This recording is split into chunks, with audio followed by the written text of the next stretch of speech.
le lancement à Mandjouri par le chef de l'État du programme d'urgence de développement communautaire PUDC. C'est un vaste programme qui prend en compte les besoins de base des populations vulnérables, l'eau, l'électricité, la santé, les infrastructures socio-économiques. Nous entendrons tout à l'heure le président Fornès Singbe. Fin de session à l'Assemblée nationale, la première session ordinaire de l'année 2016.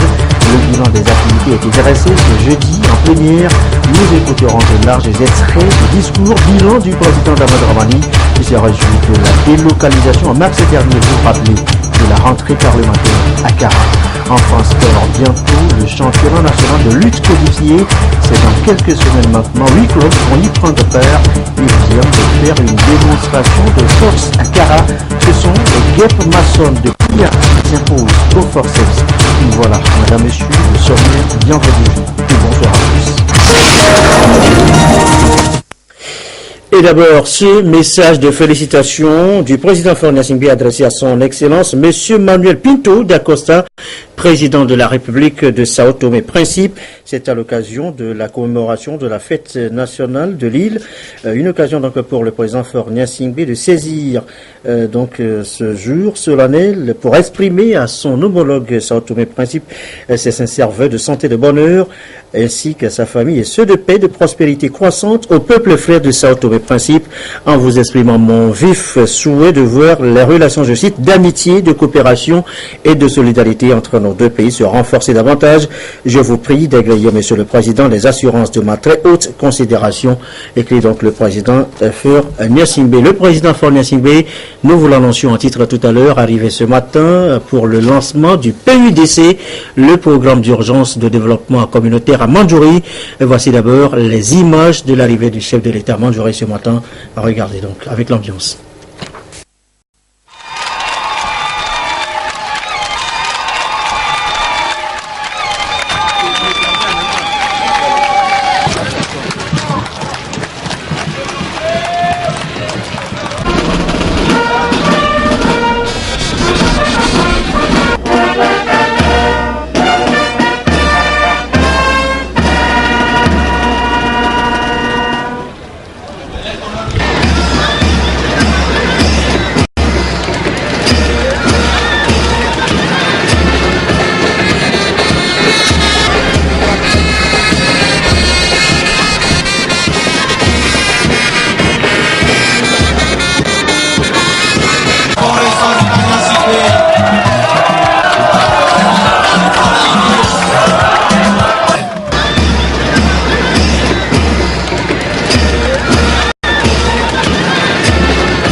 Et voilà donc le président Fornès Singbe, chaleureusement accueilli, vous l'avez vu tout à l'heure, par les populations de Mandjouri ce matin pour le lancement de ce programme d'urgence de développement communautaire. Il prend en compte ce programme, vous le savez, les populations vulnérables avec leurs besoins, l'accès à l'eau, à l'électricité, aux besoins aux soins de qualité, aux infrastructures socio-économiques de base.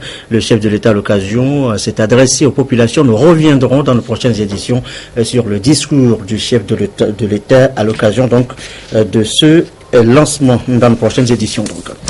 À l'Omnichi à l'Assemblée nationale, les députés ont bouclé ce jeudi la première session de cette année 2016, une plénière marquée notamment par le bilan dressé par le président Dramani. Il s'est réjoui de la délocalisation en mars dernier de la rentrée parlementaire à Kara, une session qui prend donc fin sans difficulté tout de même. Gérald Aboudjou. La cérémonie de clôture de la session a essentiellement été marquée par un discours du président de l'Assemblée nationale, Damat Dramani, qui, dans un premier temps, est revenu sur la délocalisation de la rentrée parlementaire 2016 à Kara. Pour lui, cette délocalisation a été l'opération la plus pertinente de la 5e législature, le Parlement s'étant pour la première fois extirpé de sa tour de verre pour aller à la rencontre du Togo profond. Nous avons osé et notre audace a donné les résultats escomptés. L'opération a marqué les esprits et touché les opinions. Elle a conforté l'Assemblée nationale dans ses prérogatives et a donné une plus grande visibilité aux activités parlementaires, du moins au plan national. La réunion de Kara nous a permis par ailleurs d'établir un contact formel avec les collectivités locales, d'échanger avec elles, notamment sur l'épineux problème de l'état civil dans notre pays. Je voudrais réitérer notre gratitude au chef de l'État, son Excellence Faure Swaziman Gnassingbé, qui non seulement a apporté son soutien à notre initiative de délocaliser la rentrée parlementaire, mais aussi a mis à notre disposition des moyens logistiques pour la réussite de nos travaux. Le président de l'Assemblée nationale, Dama Dramani, a déploré l'absentéisme de certains députés et le fait que le programme des activités parlementaires n'ait pas pu se dérouler comme prévu en raison des difficultés à harmoniser le calendrier des députés avec l'agenda des commissaires du gouvernement. Puis, il a établi le bilan de la session. Il faut retenir que les 16 séances plénières que nous avons tenues au cours de la première session ordinaire de l'année 2016 nous ont donné l'occasion d'examiner et d'adopter plusieurs projets de loi, dont des lois de ratification. Les lois de ratification adoptées confirment la détermination de notre pays, le Togo, à toujours honorer ses engagements internationaux et à apporter sa contribution à l'intégration de la sous-région ouest-africaine ou tout simplement de tout le continent africain. En dehors des plénières au cours desquelles nous avons étudié et adopté des lois, nous avons consacré 3 séances au contrôle de l'action du gouvernement, à savoir 2 séances pour des questions d'actualité et une autre où nous avons suivi une communication du ministre de la Santé sur l'approche contractuelle de la politique gouvernementale en matière de santé. Les députés ont convenu de se retrouver le mois prochain pour une session extraordinaire, la 2e de l'année 2016, afin d'achever l'examen des textes de loi ayant un rapport avec la conférence de l'Union africaine sur la sûreté et la sécurité maritime qui se tiendra à Lomé au mois d'octobre prochain. Notre environnement immédiat, d'abord comme notre environnement immédiat, alerte aux dépotoirs sauvages, comment mieux gérer nos déchets solides. L'ONG Écosystème Naturel Propre semble avoir la formule. Nous reviendrons tout à l'heure sur le sujet dans le courant de cette édition. Retour donc sur ce rapport, rapport de dissémination, donc tout à l'heure avec les finances publiques. Et ces finances publiques, les performances du Togo sont meilleures depuis 2008. Une première évaluation avait été faite à l'époque. L'exercice montre que cette année 2016 est bien en note une discipline budgétaire. C'est ce que révèle un rapport qui fait l'objet de dissémination de l'idée tantôt depuis ce matin. La précision avec Antoinette Omarvavov. Selon des résultats issus d'une série d'enquêtes, il ressort que le Togo, au fil des années, améliore la gestion des finances publiques. Ce, grâce aux réformes économiques entreprises, notamment la mise en place de l'ETR qui favorise la collecte des recettes douanières et fiscales et l'opérationnalisation du guichet unique. C'est ce qui ressort du rapport final de l'évaluation du système de gestion des finances publiques nationales par la méthodologie PIFA 2016. Cette méthodologie dispose des indicateurs pertinents qui ont permis d'analyser la transparence des performances des finances publiques. On a regardé notre gestion des finances publiques en 2014-2015 pour voir si, par rapport à 2016, quelles ont été les améliorations. Et le rapport montre qu'il y a eu beaucoup d'améliorations dans la gestion des finances publiques durant cette période de 2008 à 2015. Et si on n'avait pas fait cette évaluation, selon la méthodologie 2016, on pourrait seulement nous juger par rapport à l'ancienne. Maintenant, par rapport à la nouvelle, on n'aurait pas de base. Donc aujourd'hui, on a une base et c'est le Togo qui est le premier pays à être évalué selon cette méthodologie. La première évaluation du système des finances publiques fut réalisée en 2008 après la reprise de la coopération économique et financière avec la communauté internationale.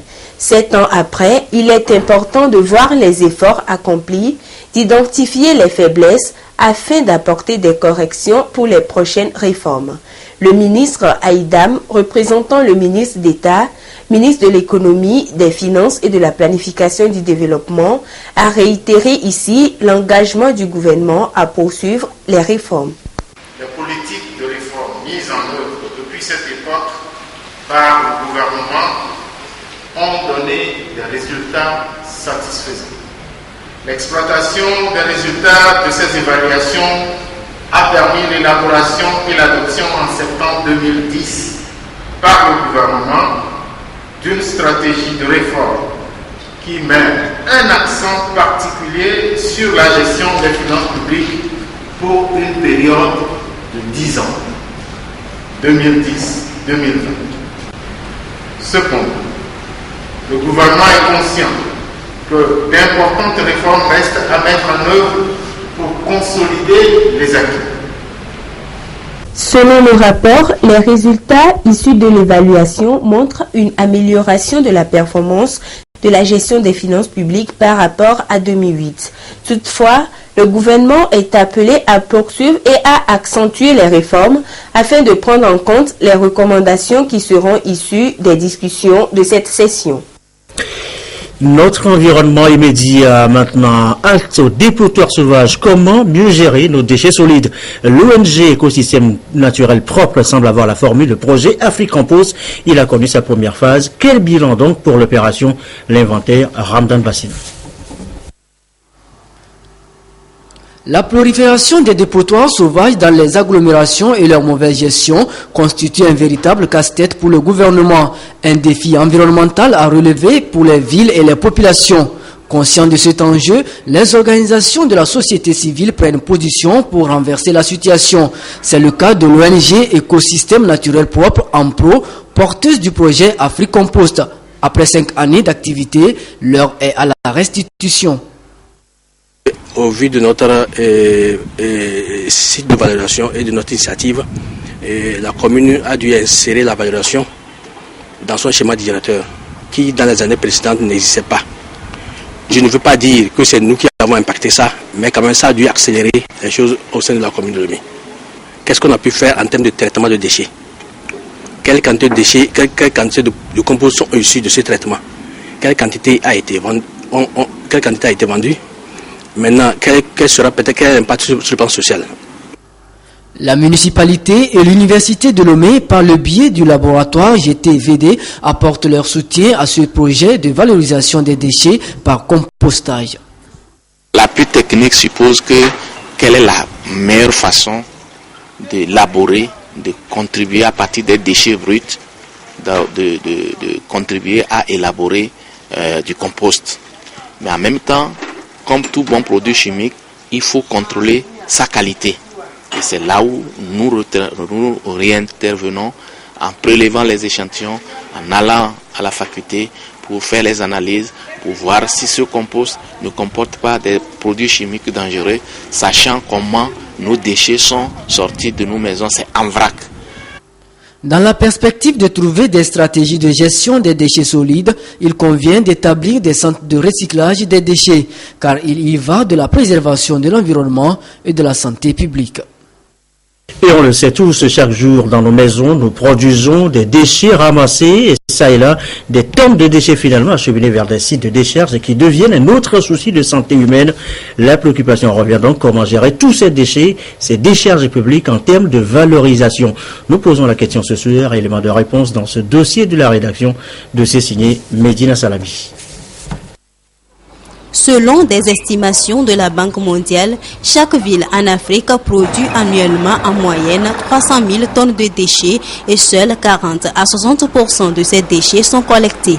Généralement, ces ordures non collectées finissent dans des décharges publiques improvisées en plein cœur des villes. Il s'agit dans un premier temps, à côté des efforts qui sont faits pour mettre en place un schéma de collecte adéquat, d'éliminer d'abord les dépotoirs sauvages et de sensibiliser les ménages à, dans un premier temps, s'abonner à la pré-collecte et aussi à arriver à avoir les bonnes pratiques en matière de cadre de vie. Mais il faut aussi relever que nous soutenons un certain nombre d'initiatives en matière de recyclage. Je pense par exemple à la collecte des sachets plastiques. Dans certains cas, nous aidons à mettre en place des processus pour les transformer en pavés. Face aujourd'hui à d'importants volumes de déchets et au manque d'espace pour les stocker, l'on s'achemine vers la valorisation des déchets. Les déchets précollectés sont transformés par Ampro en compost. Et sur ce, la partie compostée qui représente 60% des déchets transportés sur le site permet de réduire le coût de transport à la mairie et le coût d'enfouissement sur les décharges de la mairie. Et puis là, on a produit environ 10 000 tonnes on a traité 10 000 tonnes de déchets et produit 1200 tonnes de compost. Cette année, il est prévu 5 000 tonnes de déchets à traiter, 600 tonnes de compost à produire. Sur le plan environnemental, et le compost, les déchets fermentescifs compostés évite la méthanisation et par conséquence la protection de l'environnement en luttant contre les gaz à effet de serre. Et le projet piloté par l'association Écosystème Naturel Propre apporte un plus dans la protection de l'environnement avec à la clé un produit fini utile à la fertilisation des sols. Ce n'est pas un engrais tel qu'on a la définition de l'engrais, les engrais chimiques, mais c'est un amendement. Ce produit-là apporte de la nourriture au sol. Et ça fait que le sol a une meilleure texture et votre sol dure encore plus. Que ce soit les déchets solides ou liquides, le système de valorisation n'est pas adapté à tout. Il faut donc penser à une autre gestion des déchets où rien ne se perd, rien ne se crée, mais tout se transforme. Et voilà, disait donc Lavoisier, voilà qui nous amène aussi à évoquer la première édition des journées de santé, la santé de l'enfant précisément, des journées lancées à Kara. Un paquet d'interventions à haut impact sur la santé, la nutrition marque notamment la campagne dans la région Kara et Savane, les deux régions pilotes pour l'instant sur place, Nestor Mozou à Kara, Désiré Aloy à Dapan. Les journées de l'enfant au Togo JSE comme une nouvelle stratégie de couverture vaccinale avec le soutien de l'UNICEF. Les enfants de 6 à 59 mois pour la supplémentation en vitamine A. Les enfants de 1 à 5 ans, eux, ils recevront l'albendazole, c'est-à-dire le déparasitage. Et les enfants de 6 à 59 mois sont également concernés par le dépistage de la malnutrition. Les enfants de 0 à 11 mois qui ne sont pas vaccinés auront également leur vaccin et ceux qui ont raté par exemple leur vaccination seront récupérés. Et les femmes enceintes également seront vaccinées contre le tétanos, surtout celles qui n'ont pas complété leur dose. Du 29 juin au 3 juillet, des mouvements seront constatés pour converger les enfants ciblés et les femmes enceintes vers les postes fixes de vaccination gratuite. Pour cette première expérience des JSE, les régions de la Kara et des Savanes sont retenues comme zone pilote. Environ 460 000 enfants seront touchés. Je suis très fière ce matin parce que mon enfant a reçu de la vitamine A et de l'albendazole. Je crois qu'avec ça, nos enfants seront en bonne santé et j'invite toutes les mamans à faire comme moi. Nous allons profiter de cette journée pour dépister les cas de malnutrition. Nous sommes dans une zone, la région des Savanes, où il y a des cas de malnutrition. Donc c'est l'occasion aussi pour nous de dépister ces cas de malnutrition et de les référer vers les centres de traitement. Donc en fait, le message que je lance, c'est à l'endroit de tout le monde, que ce soit les chefs de village, les chefs de canton, les autorités, tout le monde doit s'impliquer dans cette journée pour qu'ensemble nous puissions avoir un objectif et atteindre les objectifs que nous sommes fixés. L'État togolais et ses partenaires sont à la recherche de voies et moyens pour agir efficacement et contribuer à la réduction de la morbidité et la mortalité chez les enfants de moins de 5 ans. La réussite de ces journées dépendra de la compréhension, la mobilisation et la détermination des adultes, surtout les parents qui ont la lourde responsabilité de donner ce cadeau qu'est la couverture vaccinale aux enfants ciblés. Nouvelle approche du gouvernement togolais et ses partenaires dans la quête de l'amélioration de la santé des enfants et des femmes enceintes. La formule choisie est l'organisation chaque 6 mois des journées de santé de l'enfant. L'expérience a commencé à compter du 29 juin. Pour cette première édition, les activités vont s'étaler sur 5 jours. Les régions qui tentent cette expérience sont les Savanes et la Kara. Depuis 2003, le Togo a opté pour l'approche atteindre chaque district, donc qui permettait d'aller dans toutes les cantons du Togo pour vacciner tous les enfants. Et c'était avec l'appui des partenaires techniques et financiers. Il s'est avéré que depuis 2011, ces financements se sont arrêtés et seul le gouvernement se bat pour offrir le paquet d'activités de prévention aux enfants. On s'est dit, s'il n'y a plus de journées de prévention de vaccination et que l'approche atteint chaque district qui permettait de financer les activités de stratégie avancée de vaccination, de recherche de perdu de vue, qu'est-ce que nous allons faire? C'est en cela que le gouvernement du Togo, en collaboration avec les partenaires techniques et financiers, ont voulu organiser ces journées de santé de l'enfant en approche pilote. Contribuer à la réduction de la morbidité et de la mortalité chez les enfants de moins de 5 ans. C'est le but visé par ces journées de santé de l'enfant. Elles offrent au moins 5 services gratuits. Il y a la distribution de vitamine A pour tous les enfants de plus de 6 mois, entre 6 mois et 5 ans. Il y a l'albendazole pour les enfants entre 1 et 5 ans.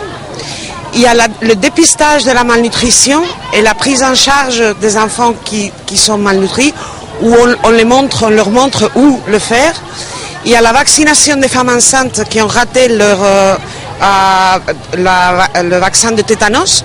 Et finalement, on rattrape tous les enfants de moins de 2 ans qui ont manqué une ou plusieurs vaccinations.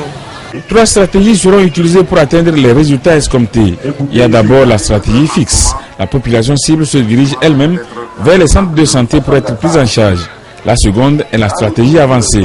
Les équipes se déplacent vers les marchés et écoles et autres lieux publics. La dernière option est la stratégie mobile qui permet aux équipes d'aller dans les zones lointaines et celles difficiles d'accès pour administrer les soins qu'il faut. Et nous vous le disions en début de journal, les populations de Mandjouri ont accueilli un événement de taille ce jour. Il s'agit précisément du lancement officiel du programme d'urgence de développement communautaire PUDC. Et c'est le président de la République, Faure Sozimania Singbi, qui a personnellement présidé à Mandjouri, dans le Pendjal, la cérémonie de lancement de ce programme. Un déplacement qui a tout son sens, améliorer significativement l'accès des populations vulnérables à des infrastructures d'équipement, de soins et d'infrastructures socio-économiques de base. La cérémonie de lancement du PUDC a été marquée par l'intervention du chef de l'État, Faure Singbi. Le président de la République a rappelé son engagement à faire de ce mandat un mandat de lutte contre la pauvreté, une priorité des priorités, a-t-il dit. Le chef de l'État a demandé aux populations d'accompagner ce programme. Il a pris l'engagement d'agir pour la réussite du PUDC. Et pour le président Faure Singbi, en combattant la pauvreté, eh bien, c'est bâtir une paix durable. Nous reviendrons sur l'intervention du président de la République à Mandjouri lors de nos éditions prochaines.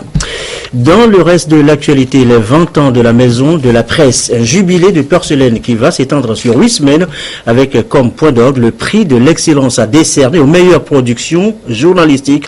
Les activités ont été officiellement lancées ce jeudi par le ministre Guy Madje Lorenzo Lucasi Tchassimnabaga. 20 ans au service des professionnels des médias publics et privés. La Maison de la Presse se positionne plus que jamais comme une institution de formation et de recyclage des journalistes. Créée en 1996 sous la houlette de l'Union des journalistes indépendants du Togo, UJIT, les professionnels de la presse ont toujours nourri l'ambition d'œuvrer pour le rayonnement de cette maison. Pour ce jubilé de porcelaine, les responsables de ce centre jettent un regard sur le chemin parcouru. En 20 ans, la Maison de la Presse a formé 700 journalistes environ et a permis aussi d'envoyer une dizaine de journalistes en formation en France en coopération avec la mission de coopération française. Je dois aussi dire que en 20 ans, nous avons essayé aussi d'apporter plus de documentation variée aux médias et à des instituts de formation de journalistes que sont ISICA et ESTAC. Cette occasion des 20 ans nous donne envie de lancer un nouveau projet d'un centre international de la presse au Togo.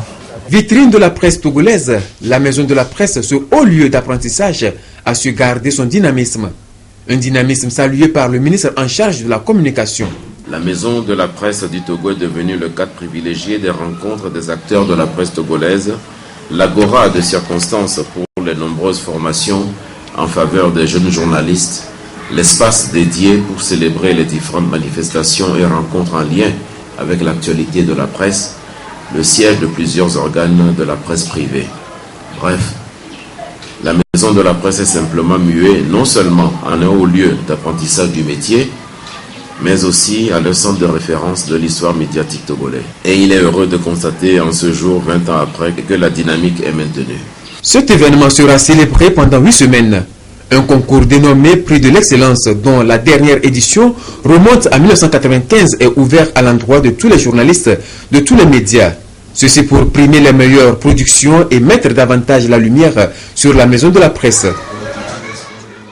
Et coucou, le revoilà, Claude Amand, comme d'habitude, toujours fidèlement présent au poste. Bonsoir mon cher Claude. Bonsoir mon très cher Cotolam Jackson. On va aller à Kara où vont démarrer bientôt les Evala. Mais avant cette fête d'initiation du jeune Kabyé, eh bien, un championnat national de lutte codifiée était à l'honneur le week-end dernier.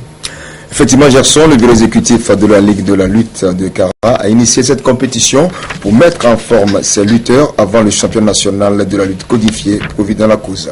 Depuis Kara, retrouvons Nestor Pedro Mouzou. Il ne s'agit pas encore de lutte Evala en pays Kabyé. Il reste encore quelques jours pour ce grand rendez-vous annuel qui dure une semaine. Pour l'heure, c'est un mini-championnat de lutte codifiée qui est initié par la Ligue de lutte de Kara. 8 clubs ont préparé à la compétition dans 66 kg, 76 kg, 86, moins de 100 et plus de 100 kg. 2 poules de 4 équipes ont été constituées. Ce mini-championnat est disputé en prévision des prochains Jeux Olympiques. Pour la première fois, la lutte codifiée sera intégrée au JO. La présente compétition a le mérite de tester les lutteurs et en même temps les règles du jeu. C'est pour pouvoir dégager une équipe championne de la Ligue de Kara qui va rencontrer l'équipe championne de la Ligue de Lomé pour dégager une équipe championne nationale. Et de ces empoignades aussi, nous allons dégager les meilleurs par catégorie. Et ces meilleurs par catégorie, c'est eux qui, demain, si nous avons une compétition internationale, c'est eux que nous enverrons sur le terrain de bataille. Les Jeux olympiques ont considéré maintenant la lutte. C'est en prélude à ça que nous voulons préparer nos athlètes pour le futur. En plus des règles de terrassement habituelles de la lutte traditionnelle, nous avons la règle des 3 appuis et la règle qui demande à ce que lorsque votre tête touche le sol, même si vous n'êtes pas renversé, cela équivaut au terrassement. En dehors de ça, il y a les sanctions qui n'existent pas en lutte traditionnelle. Vous êtes obligé de vous tailler les ongles. Vous ne devez pas donner des gifles à votre adversaire, ni des coups, pas de torsion de coups. Lorsqu'il y a égalité, l'arbitre observe la combativité et donne la victoire au plus combatif. Après les éliminatoires en poule, les demi-finales ont été disputées. La première a opposé Guêpes Maçon de Pia en bleu à Titan Club de Kara en blanc. Ce sont les Guêpes Maçon qui ont eu le dessus dans cette confrontation. La deuxième demi-finale a mis aux prises Énergie Club de Kara en rouge et Éléphant Blanc, toujours de Kara, en blanc. Dans cette deuxième demi-finale, la victoire est revenue à Énergie Club. La finale a été livrée sous une pluie battante entre Énergie Club en rouge et Guêpes Maçon. Les Guêpes Maçon de Pia s'offrent la victoire de la compétition avec 3 succès contre 2, notamment dans les catégories de 66 kg, 76 et moins de 100 kg. Divers prix ont été remis aux participants méritants. Et voilà Claude, avant de boucler cette page d'espoir avec des images de meilleurs buts du championnat français, on va quand même en savoir un peu plus sur la rencontre, ce premier quart de finale de l'Euro, Portugal-Pologne qui se joue en ce moment. Effectivement, et Gerson, la deuxième mi-temps, les deux équipes sont à égalité, un but partout. Un but partout, on va parler maintenant de vos biscuits, les meilleurs buts du championnat de France. Donc retrouvons donc les meilleurs buts du dernier championnat de France. Peut-être ce 1-2 avec Touré qui essaie de frapper, c'est manqué. La frappe de Rongier. Oh l'éclair. Oh l'éclair. L'éclair est venu de Rongier.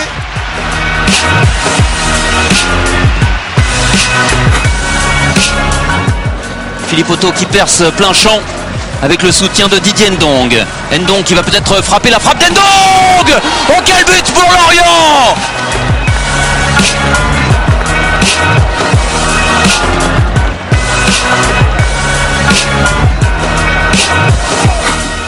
Di Maria avec Lucas Ibrahimovic, la frappe d'Ibrahimovic. Oh, Zlatan! Quelle frappe, quel but, quel coup de canon!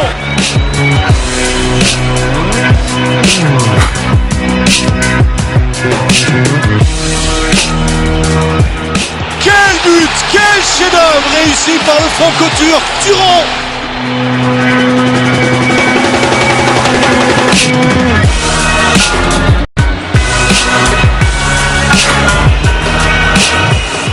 Stambouli, bon ballon, plein axe, Javier Pastore, Zlatan Ibrahimovic, superbe, à l'extérieur du pied, Cavani, la remise de Cavani, Maxwell, magnifique, Maxwell, quel but, dans sa construction et dans sa finition, il est signé Maxwell.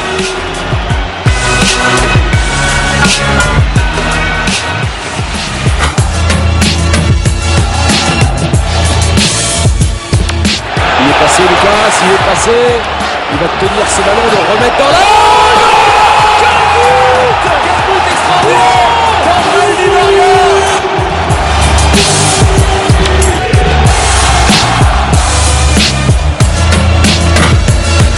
Endoy pour Ketkeo Fonfon.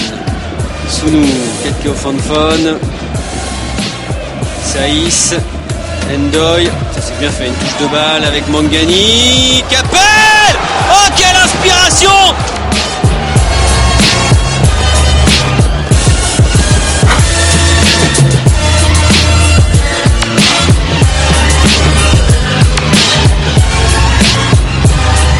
Mais l'enfant!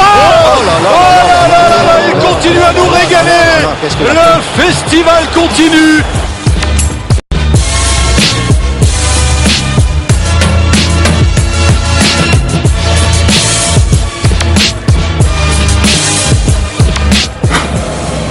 David Luiz, la tête de Traoré, récupération de Zlatan, Di Maria, le hideux avec Zlatan, Di Maria par-dessus vers Matuidi, ça c'est la classe, la remise de Matuidi, quel but du Paris Saint-Germain, Van der Wiel, quel but extraordinaire.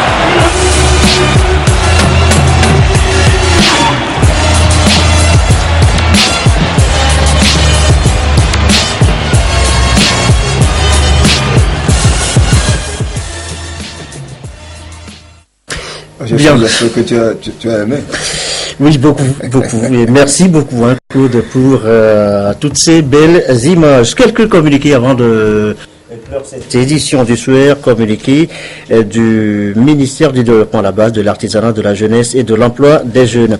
Les programmes vacances utiles et citoyennes initiés par le ministère du Développement à la base de l'artisanat, de la jeunesse et de l'emploi des jeunes pour promouvoir la citoyenneté, encourager la lutte de l'excellence au niveau des jeunes sera à sa 7e édition cette année.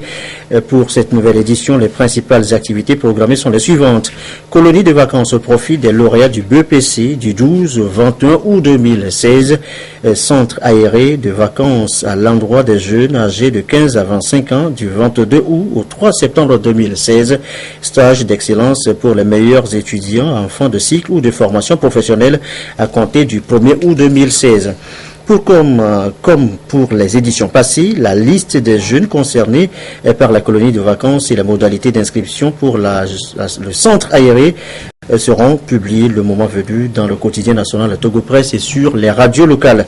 Et pour ce qui concerne les stages d'excellence, les jeunes intéressés sont priés de se rapprocher de la direction de l'emploi des jeunes assise à la cité OUA en face de la Cour constitutionnelle ou appeler les numéros 22 43 04 16, 22 43 04 16 et 92 38 45 80, 92 38 45 80.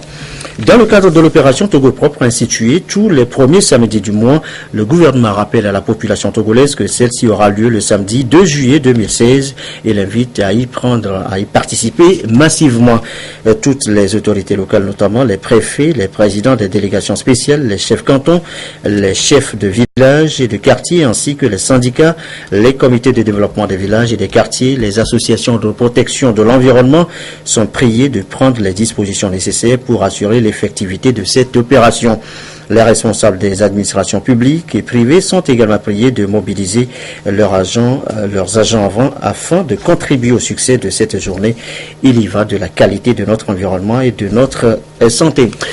Et voilà qui met fin à cette édition. Je vous rappelle tout simplement que la cérémonie de lancement du PUDC a été marquée aujourd'hui à Mandjouri, cérémonie présidée par le chef de l'État et marquée donc par l'intervention du président Faure Gnassingbé, le président qui a notamment rappelé son engagement à faire de ce mandat un mandat de lutte contre la pauvreté, une priorité des priorités, a-t-il dit. Le chef de l'État a demandé aux populations d'accompagner ce programme. Il a donc pris l'engagement d'agir pour la réussite du PUDC. Nous reviendrons sur ce discours dans son intégralité dans nos prochaines éditions. Voilà qui met fin à cette édition. Merci à vous qui nous suivez un peu partout. Je vous souhaite une très belle soirée.